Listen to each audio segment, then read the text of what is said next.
Today I'd like to discuss the Tea Party movement versus the conservative movement versus liberalism and such. The Tea Party movement comes out of the idea of fiscal responsibility, and that's their primary interest. As such, and small government is a secondary interest for them. As such, they tend to be a center-right organization. But in saying that, they tend to be more of a libertarian viewpoint than a conservative viewpoint. Why? Conservatives not only want small government, because that's what the Constitution states that we should have. And that's what our founders wanted for us. But the conservative wants small government because the founders wanted it and because it's the best kind of government because it puts the power closest to the people. They want fiscal responsibility by that government. In other words, not spending more than you bring in and trying to keep things as efficient as humanly possible. And thirdly, conservatives want moral conservatism. In other words, they're anti-homosexual rights or government recognition of homosexuality type stuff. They're anti-abortion because it kills babies in the womb. Those sort of issues. Now, they differ from the Tea Party movement. The Tea Party movement doesn't care about abortion, one way or the other. And they don't care about homosexuality, one way or the other. In fact, actually, there's a fairly sizable element in that community that openly embraces homosexuality and would actively work to promote the transformation of America into accepting homosexuality as normal. So, they're not in that position. Their position is strictly financial, strictly government size. The Republican Party has three elements currently working in it now. The Tea Party is the newest one. They have the blue blood Republicans, which are big government progressive Republicans that like government to work for businesses and etc. Very pro-business government. But they really don't care about the social issues of abortion or homosexuality or such.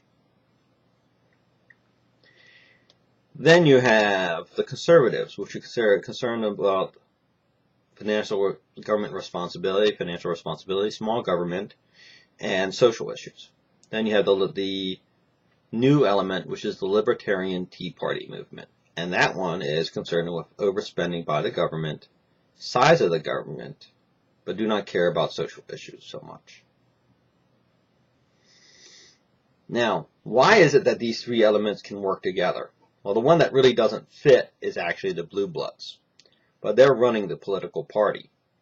But they've long since ago made alliances with the conservative movement, and now they're making connections to the Tea Party movement.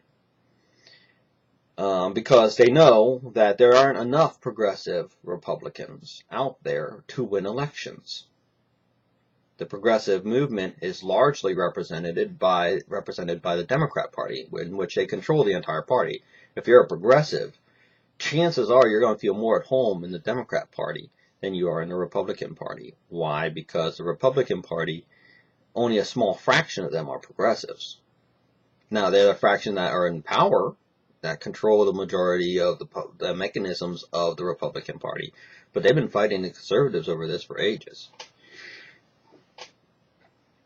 Now, the other two groups, the conservatives and the Tea Party. Tea Party group and the conservative group, why can they get along? The key phrase between the two that make everything, even the social issues, resolved is small government. If the conservatives are for small government, and these guys are for small government, what does small government mean? It means that government isn't involved in as much of these issues. It isn't involved in the social issues. So people are left to decide for themselves. The conservative would say that government should be small, so government shouldn't be involved in abortions. Well, the Tea Party person would say government should be involved in abortion because that's not a role of government. It's a slight difference. It's not because the Tea Party person may be against abortion. It's just they're against government involvement in abortion. Whereas the conservative is against abortion. The net effect, the practical effect, is that they're both on the same side. And that goes for a lot of things, like homosexual marriage.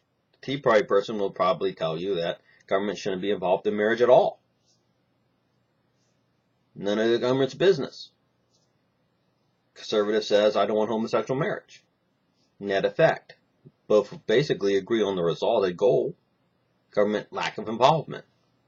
The only issue where they butt heads is if it ever went down that road, is government recognition of heterosexual marriages. The Tea Party person probably tell you, don't do it. The conservative will go, well, government should support that institute. See the difference? But since we haven't gone down that road, that loggerhead has not been reached. Long and short of it is, what's the Tea Party going to do to the elections? Well, the Tea Party people have long since learned that third-party movements don't work. There's not going to be an effort to make a Tea Party third-party movement. If there is, it's only going to exist in primaries and within a party. In other words, the Tea Party person might put up somebody to compete against a blue blood Republican in the primaries. But in the general election, they're not going to have a Tea Party candidate running in the general election. Generally speaking. Because most of the Tea Party people know what happens when you have a third party. It destroys the majority rule. The third party can split a majority and cause the Democrats to win. And this is why the Democrats keep on trying to hint at, are the Tea Party people going to start a third party? Because they really want to see that. They want that. Because that's the way they can ensure their success in the election when most of the people don't want them to win. So that they can rule from a minority rule part, right? Even though the majority of people don't want them in office, they've won because the majority's vote was split up. Now, where do I stand? Well, you know what? I have some libertarian views, like on marriage. But I also have some conservative views. I call myself a conservative Christian, so I fall kind of in the camp of the conservatives. But there are many aspects of the Tea Party I can appreciate. Generally speaking, relatively few of their positions I find offensive. So, right now, I'm all set. All good with them. Well, thank you very much. Have yourself a good day. God bless.